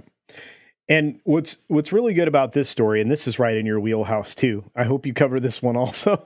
I'm giving you work, Adam, because I love the way you go at it. Thank you. I appreciate that. You have to paste me a link if you don't mind on this one. I will. This one is great because it talks about the guy that went after Disney in '71. Oh. It talks about O'Neill, Dan O'Neill, and he drew Mickey Mouse in parody. And they sued him. I mean, it cost him 8 years in court, which, by the way, the lawyer mice are deep, and they come at you. He won because he thought he was making a parody, and he agreed to never draw Mickey Mouse again. He says it's still a crime for me. Get out of here. Yep. He says if I draw a picture of Mickey Mouse, I owe Walt Disney $190,000 fine and $10,000 more for legal fees. $200,000. As a parody, he should have been allowed to do it. There's a question, like I've done parody before. Yeah. I don't know if I did this to the world or not, Culture. I might have. In the 1990s, I published a line of comics called Spoof Comics. Really? Yeah, which includes Spider-Femme, which is a parody for Spider-Man. But then it went on to Bat Babe, Wolverbroad. I did the first female Wolverine. It was like 92 or something like that. Wolverbroad by Jim Bailey. Catwoman. Wow. Yeah, but then my other covers were all a lot by Adam Hughes and some other great guys. But Super Babe, Daredame was a female parody of Daredevil. But we went on and did about 50 of those issues, like all over the DC, some Image characters. We did a Spawn parody. I'm like, now we're doing female versions of all these superheroes. It's weird to see because when we did it, it was just, this is an absurd, funny idea. People will like it. And we did pretty good with it and people liked it. I need to hook you up. I need to hook you up with Legal Mindset, Andrew, because Andrew can present an idea to you because there's this idea in law that if one version of the character is compromised by copyright, they all are. Okay. So it's quite possible that the law could be pushed that direction so that Wouldn't it be funny if I could stop all the female versions of Marvel's characters somehow? I think it'd be great. It would be fun. It'd be like, I could save the world. If you could Google if you want to. I'm going to have to. I'm going to have to go looking for that. And thank you for that. But I think you two together would be brilliant. But I've seen him every now and then. I've seen him every now and then. I truly think. The only thing that I don't agree with him on is Trump. I know he doesn't like Trump. He said something about Trump once that I was like, "Come on." None of that stuff bothers me. I don't get Which is okay. But I'm not a pugilist in the political sense right now. I don't do much politics. Occasionally, I'll do a video. Yeah, but all I know is that on the 1st of January, Steamboat Willie is going to be Well, it should be interesting, and maybe we'll do. We'll see. He Maybe we'll might do something with it. Steamboat Willie might be a Cleveland steamer. We don't know yet. It's going to be could be a poop show. Um, but yeah, so Yeah, we'll have to see. I will say, like, I really appreciate the lawyers who are YouTube people. Nick Rekieta is one. Oh, dude, I Viva think they do Fry, great. yeah, It's Barnes. great to hear them explain concepts and talk about ideas.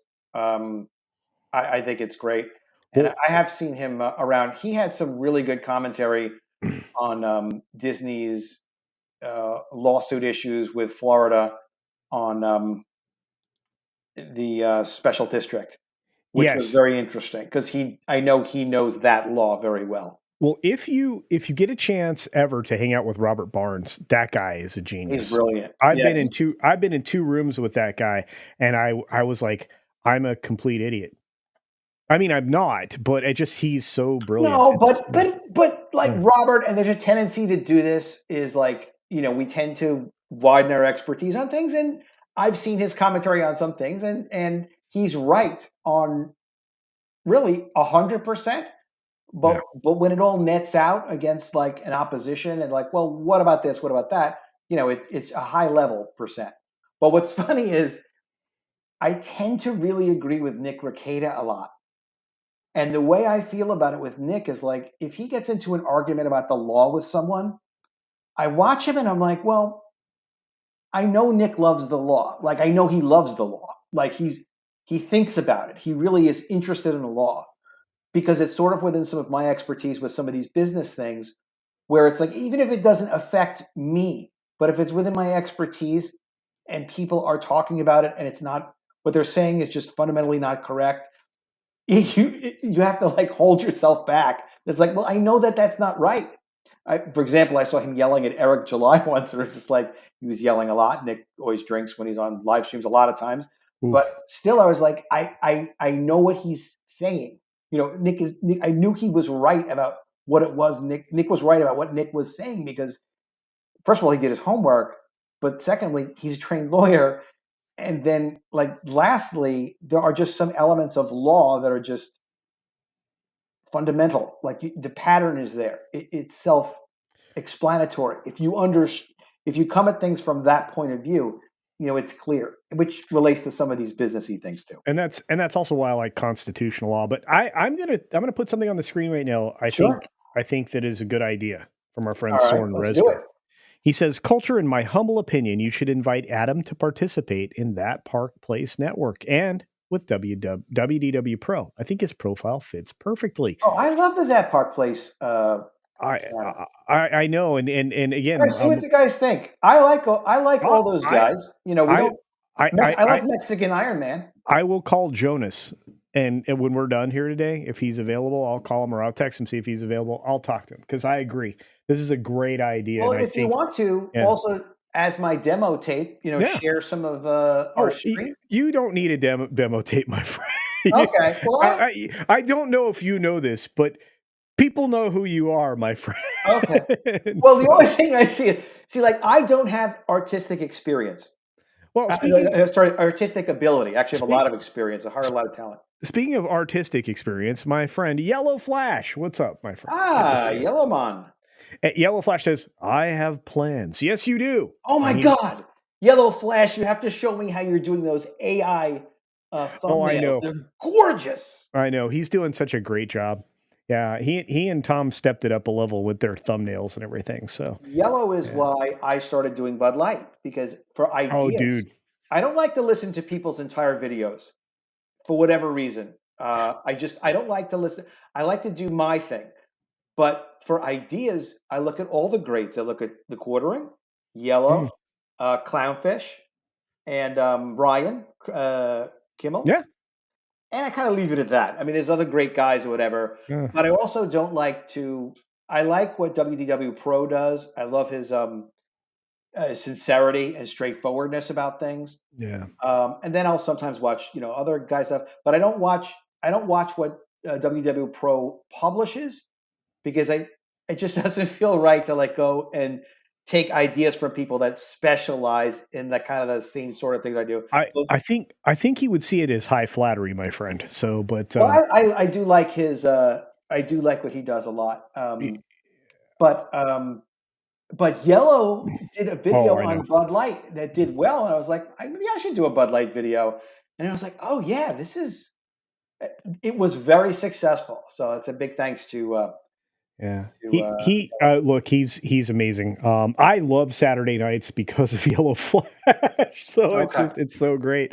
But I'm gonna get him on here. I'm gonna do a Friday with Yellow cool. Flash. I have to corral him and get him to give me a time because I would love to talk to him. Without the kids around, the constant interruptions, that happen.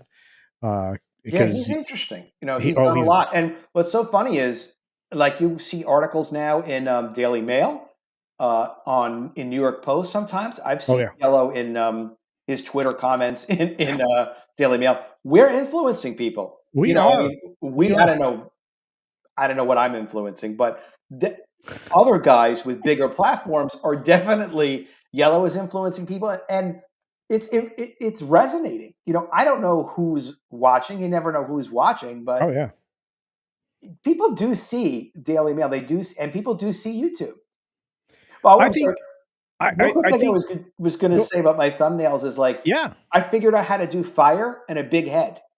So, like, I can do fire and a big head. But what's so cool is I have seen, like, I was on Motley Fool for a Disney article. I'm like, that thumbnail looks exactly like I made that thumbnail. Like, Oh yeah. so people, we do, borrow from each other's success and If learn from each other, which is Adam, if great. you Adam, if you ever want to walk through some stuff, I can take you through a lot of visual stuff. It's really Oh, okay. straightforward. Okay. I appreciate that. I give myself the opportunity to help people all the time.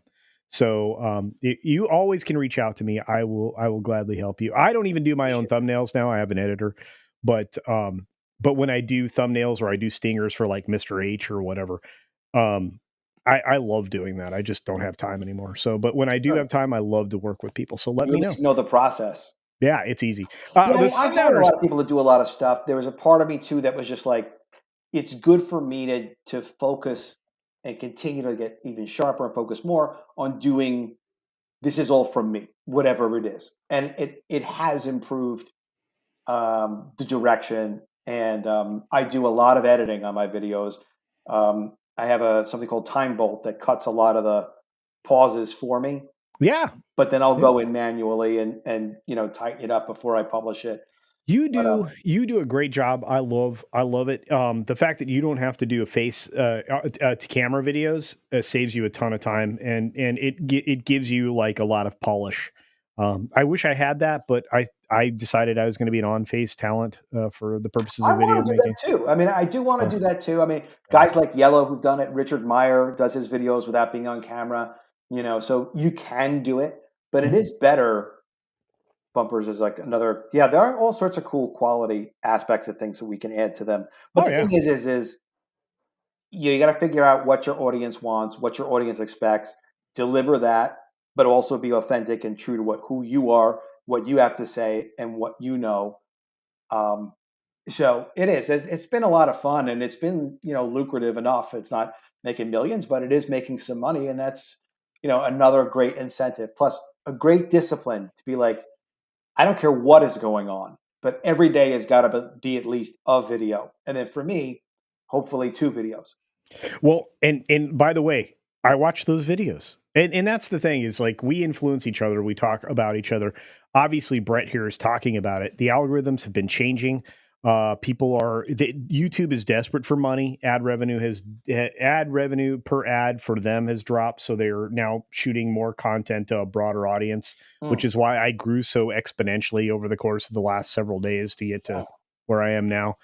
And you've grown like a weed too, and Yellow Flash is accelerating, and all of the people that I observe and the people that I think are awesome, the people I consider friends are all growing because Good. we make a lot of sense. And now we're being cited, as you mentioned, by articles and things like that. I mean, Valiant Renegade's out there; he's running his own track game. You got He you have killed. Flash, He Tug. absolutely killed it with that framing of that story that he did when he talked about how Disney lost. I think it was $900 million or whatever. That got picked up everywhere. And Yeah. I think he got cited nicely everywhere for Yeah. that. And that was Yeah. his, and I guess he's a financial analyst. He is. That was Yeah. his take on that. And And that may be the biggest narrative that's come out of, like, at least identifiable. The whole woke stuff, I mean, that's massive, and it's got a big impact on people. I'm sure a lot of that is big. People complain that it's come from YouTube. no. But how cool, how cool that story made it around that way. Doesn't mean everything that we do is great, but it's cool when something breaks through like that. Here's the weird thing. That was all completely organic at the very beginning. I still think, like on his most recent one that you just mentioned, I think he's still a little light in the pot as far as how much they've lost. But I'm not going to quibble over $100 million The whole thing here or too, there. though, is, and this is Yeah, something I've covered on my videos before. yeah, I covered it like 2 years ago. I'd actually yeah. like to talk to him about this, but specifically this. Every media company has their own financing, Oh yeah, their own allocation of what they consider to be valuable in terms of their library. But Disney has had, and I don't know if this is within his expertise or not, but there's something very deeply wrong with how Disney accounts for expenses and also the value of their library. And when I yes, mean like deeply wrong, I mean like they just sort of make it up as they go along. I mean, even just to the, first of all, of course, they should be deducting a loss for the Fox acquisition of some amount, which if they did, that would be countable against taxes. I mean, that has a real value to them to take it as a loss. But the way that Disney during Bob Chapek was making all of its own shows and movies for its own distribution channel, his hmm own company, Disney Media Entertainment Group, hmm they were selling the shows they were making to themselves, which yes, means they got to set the prices, yes, which means they could say, all right, I spent $75 million making this project. I sold it to myself. I haven't seen this published more than one place. And I went looking. They had it published. They sold themselves at like a 20 or 30% markup. That's fine. That's sort of what they did in the market. But at the same time, wait a minute, who's watching this? So if you're going to spend $20 billion, whatever number, on content, and you're marking it up from your cost, you're declaring a $5 billion profit when you're reporting what your income is. But is that really legitimate? That they're selling the content to themselves? But then in addition to that, then they write off the value of content, which I think Disney did in the first quarter of this year. They did it recently, like $2.4 billion. They're like, oh, we're going to do a Warner Bros. Discovery. We're going to write off this $2.4 billion as if it's a loss. Okay. But what happens is analysts don't look at that as something bad. They're like, oh, well, they cut expenses by $2.4 billion. Like it's literally been reported that way. yep. But then what happens is they don't have the expense of that content, shows and movies, in future quarters. So then Bob Iger can say, well, we had less of a loss in streaming this quarter.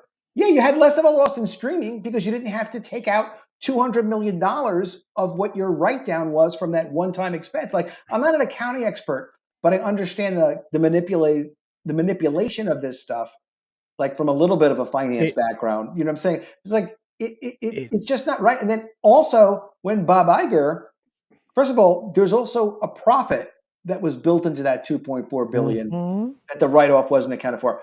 But then when Bob Iger says, "Oh, well, we're going to restructure the company. We're not going to keep selling the content to ourselves." Boom. Oh, all right, that's fine too. But where's the charge for that? You just changed your accounting rules. Are you going to restate your income for that extra 5 billion, 10, whatever it was you reported? Yeah, No. it's And gonna that, get worse. And what you're describing is they are taking advantage of a lot of vertical integration because they have so many different places that they can put it. which is part of the reason that Disney is still a machine. Part of the reason why you Yes. never get caught in funny stuff like this is because they always have massive amounts of revenue coming in, whether it's theme parks, the linear deals for cable. They have so much cash coming in, they can do a bunch of screwy stuff and lose money and play around with accounting because they have just nonstop tens of billions of cash coming in the door.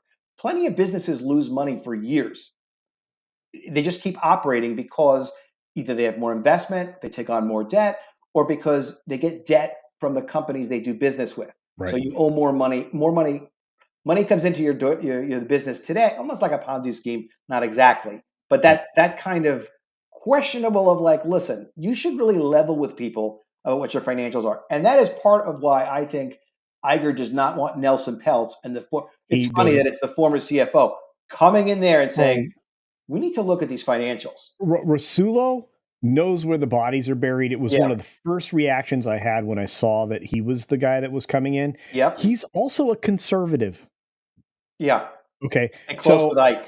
yeah. Oh, yeah. Yeah. Gosh, Perlmutter, that was the stupidest thing you did, dude. You got rid of the guy that gave you Marvel and you gave him a giant chunk of stock, which is also stupid. Iger, you're talking about. No, Ike Perlmutter. Well, Iger got rid of Ike Perlmutter, Right, who but he had a gave lot of him stock. to get Marvel.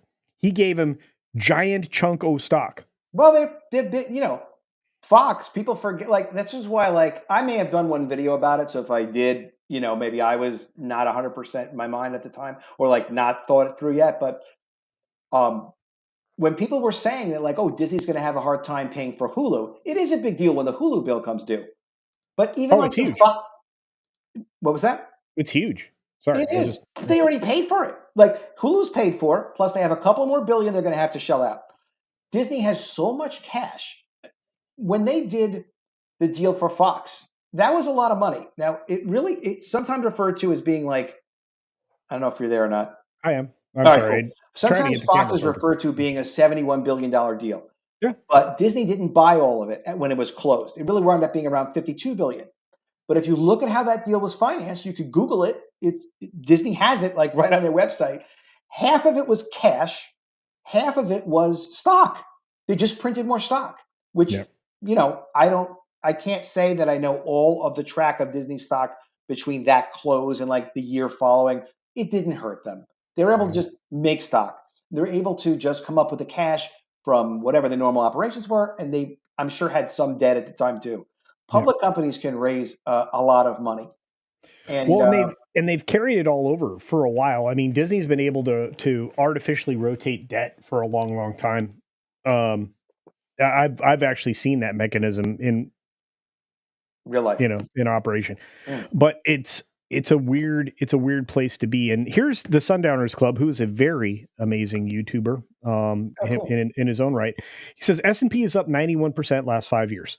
Dow Jones up 62% last 5 years. Disney is down 15% last 5 years. Yes.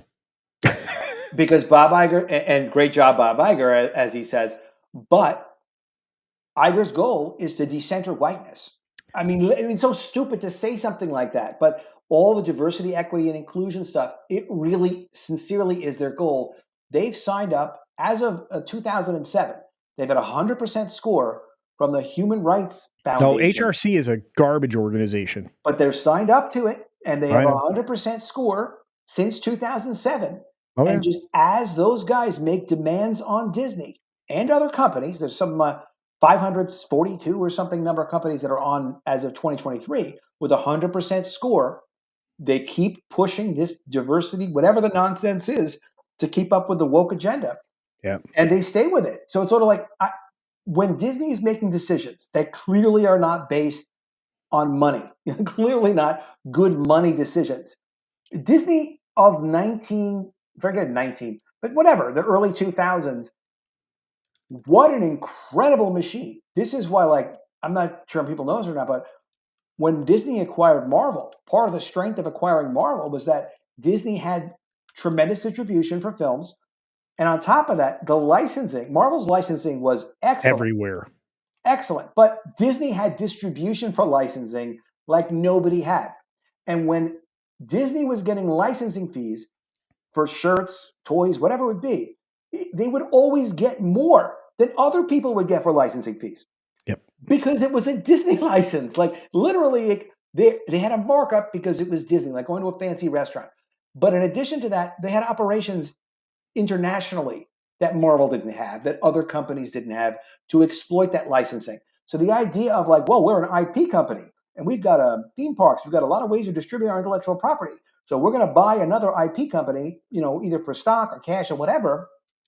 and then just put it into our platform, which can get better revenue than everyone else and provide unlimited amounts of capital and provide real diversity of brands. There's like, oh, Yep. princesses are hot now. Marvel maybe cools off. Star Wars gets hot. This gets like to be able to spread that risk around. It's a great business model. But then they went and they decided, no, we want to make everything woke, and we're going to capture this. And of course, that's what they did and destroyed their brands. I believe Disney can be fixed in that they could decide to just start making great stuff. People were excited. That Star Wars girl is a good example. Like I remember her squealing and being excited about the Baby Yoda character. Right. I remember Ethan liking the Mandalorian. I think Right. people, you can just make good stuff and people could just like it. Right. That control has to change. And I think that they asked to get away from something I highlighted a minute ago. I mean, the fact that they're looking at the instruction set from the 40s, 30s, and 40s is a bad plan, and everything that came What afterwards. Sawyer Because just said is so right. The evil Frankfurt school that then moved over to, I don't know, was the whatever it was in New York City. I forgot where they moved. The yep, Frankfurt school, they were doing the woke agenda in Germany. And they got yep, kicked out of Germany. yep, That was what the bad guy with the mustache did. yep.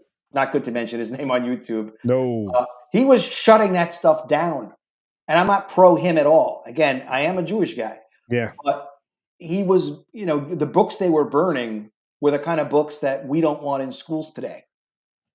To the extent that I know, I mean, I'm not an expert, but I'm learning more about this in recent years of like, oh yeah, I guess there was a lot of degeneracy and problems, and they were worried about their culture, and then they obviously went nuts and took things way too far. But the well, Frankfurt School people it's but you just but very bad people. but the problem is that blaming your issues on other people is not the solution. So, but beyond all of No, that, never, yeah, never. Gotta beyond take beyond all the responsibility. geopolitical weirdness, we've gone over time, which I don't Uh-oh. try to do. You have been a glorious guest. I'm going to give you the next 5 minutes to talk about any subject you'd like to. I have to step away for about 90 seconds. So Ah, you have carte blanche at this point. Just don't burn down my YouTube channel. the casino now has moved to my control. Oh, Everyone no. enjoy the casino. Place your bets. It's time to get serious.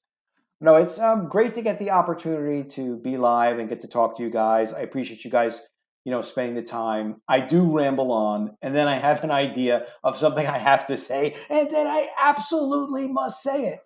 But being able to be live on YouTube is a really cool thing. I haven't. I've talked a little bit recently about the Warner Brothers and Paramount deal, and just to talk a little bit about that, it really would be a great deal just from a businessy standpoint, because Paramount would be something that these guys at Warner Brothers Discovery would eat up and fix like in a year or 2 years to an incredible extent. The first thing they could do is stop the losses on streaming. Paramount, of course, is losing more than $1 billion a year on streaming. That would stop nearly immediately because they know how to do that at Warner Bros. Discovery. They already did that with the Max service. The other thing it would do is give them leverage with the streaming compared to Netflix and Disney, because combined, they'd have a heck of a lot of subscribers, which would be important for them. But also, they could share content back and forth. So they could spend less money on having to make more content. Or when there was a new Yellowstone show, like they could distribute it on both platforms. So there's a lot there they could do. But to understand better about like the Warner Brothers Discovery team, if you Google, I think it's called Cable Cowboys, a book about John Malone's history in cable. I love Cool. these like business books, and I learn a lot from them. But John Malone is an important director on Warner Brothers Discovery, and is a mentor to David Zaslav. Zaslav is like, a son to him practically, as far as I can see the dynamic there. And they're not going to sell. This is the only other thing that, like, I'll just say this, and we'll wrap it. Is I don't think they're going to sell Warner Brothers Discovery to Universal, and the reason why is first of all, Comcast seems to like having these different sources of revenue. Yes. And it works for them because, it just kind of does. So for them, they're not going to really want to get rid of Universal. They're losing money on Peacock, which I assume they're going to fix relatively soon. I mean, I don't know why these companies are doing so badly with it if the Zaslav people could figure out what they could kind of do to fix it. So I don't see, unless Zaslav is in charge of things, I don't see any kind of deal where Zaslav wouldn't be in charge unless he was in trouble. But when they did the merger, this is the best thing I can contribute for anyone who was like curious, like this isn't said often enough. When Warner Brothers and Discovery came together, 70% of the company, the combined company, became owned, I think I'm remembering the percentage right, by former AT&T shareholders or by AT&T shareholders. Yes. This is a complicated structure. 70%. 70%. Yeah. So when you go public, the purpose of going public is to raise capital. And they're like, we can do all this stuff with our business. Fine.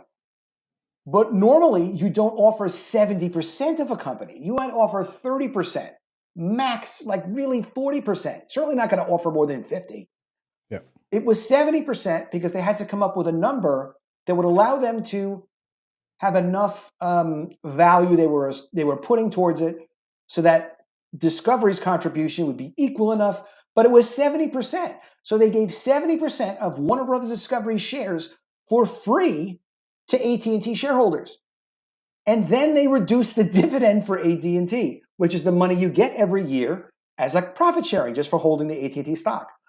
The AT&T shareholders got this as what we call a cram down deal. Yes. They forced them to take the stock. They were just like, look, guess what? You own this stock now, and we're cutting your dividend. Well, what did they do with it? They sold it.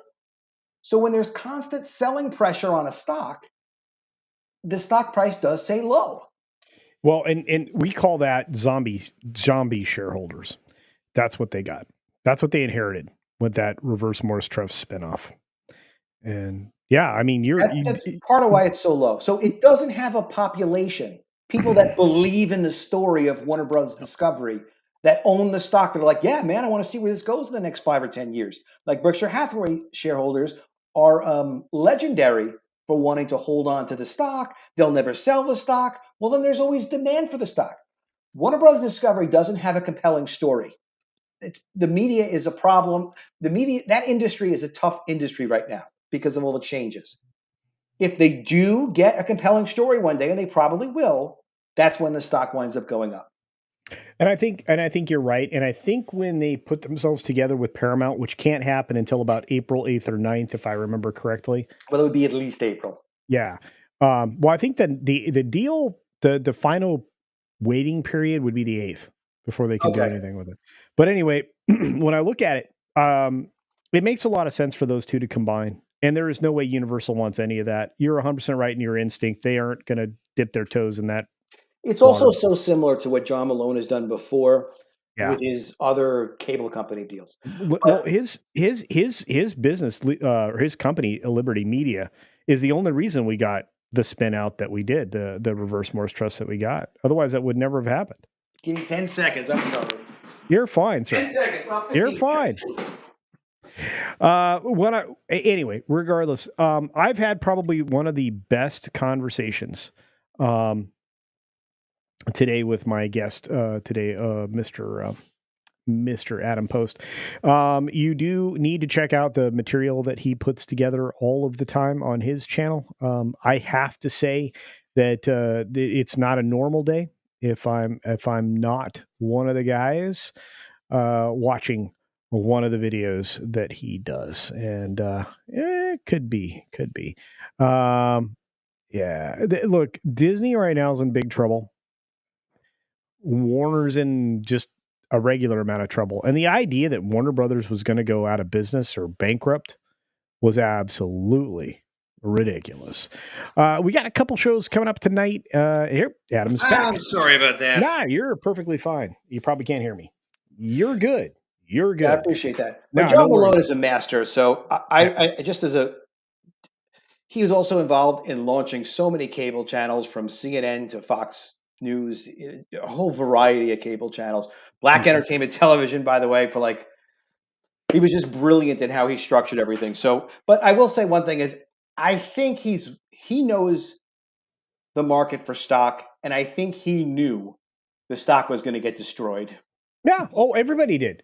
And you know what? That's okay. It was built into the restructure. And you know what? They're going to emerge from this stronger. They went through the worst possible year. This was their last bad year.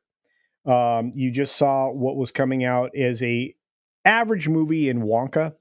That's the first real project. Under Tom was them. talking about this today over on Midnight's Itch.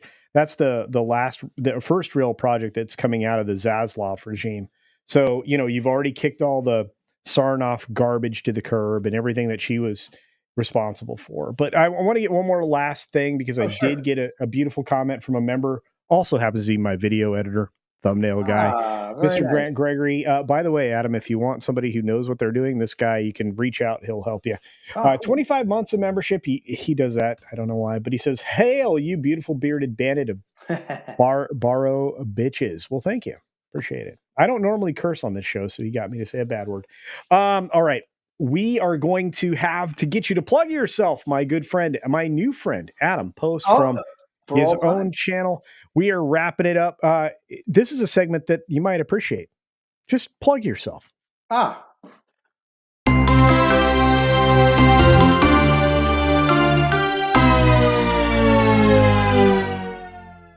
Check out the channel that I have on YouTube at Go ahead now. AdamPostSpeaks.com, and that will take you to the YouTube channel, or WokeShutdown.com, because I think it's important to at least put out some of the positive things that are going on. There is a lot of negative still. For me, it's a 50-50. If Peltz gets control of that board of directors, it's impossible to know. Same as the thing with like Paramount and Warner Brothers. A lot of these things, we can tell you what we think, but there are variables where even the guys involved don't know, the decision makers. So, we're not going to be deciding if these multi-billion-dollar companies merge or not, but we can give you our 2 cents. And the greatest thing on the channel is seeing that people are interested and seeing that people are making comments. It's a lot of fun that people enjoy the content and that they comment. So I'm going to keep making the videos. And I appreciate being on the channel. Thank you so much for having me on, Culture. Oh, you sir are a joy to have on. I want to have you back. We have some guests we definitely are going to have repeats of. I would love to have you back. I'd love you to show up on a late night Sunday stream. The language is a little looser over there. The guys that show up are I could do that. Not as quite reserved. They're very much like Comicsgate. Oh, all right. Stuff. So if you've been baptized, they almost never go too far, I think. But everybody should be able to express themselves. So I'm game with that. Those guys were I was so surprised at how welcoming like Comicsgate was to me and all the opportunity that those people like gave me. And it's just sort of like, well, we just want everybody to succeed and be able to make their comics. And people that helped me. And then I helped everyone that I could.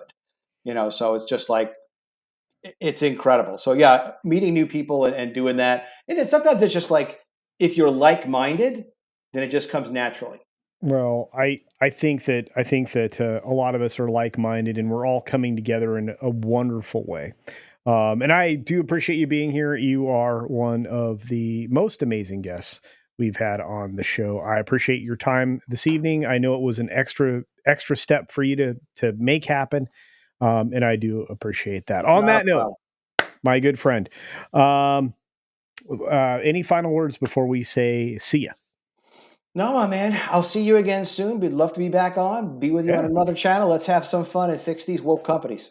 Okay, I'm going to see what I can do because I think you're going to fit in a lot of other places. So don't be surprised if you get some messaging on that Twitter thingy. For the record, you can go automatically to check out Ascendant Art, which is Little Chad's channel coming up right after this. The stream will automatically redirect there. Or you can go and check out my good friend X-Wing on a stream that I am supposed to be participating in 1 minute.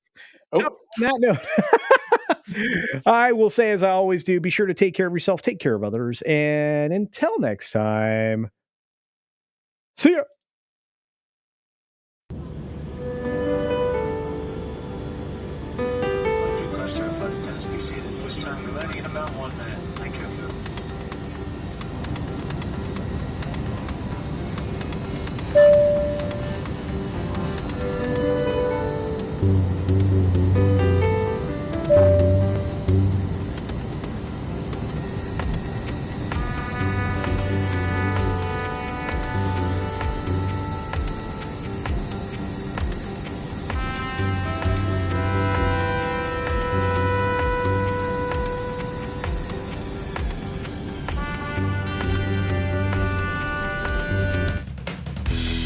So it does that every once in a while.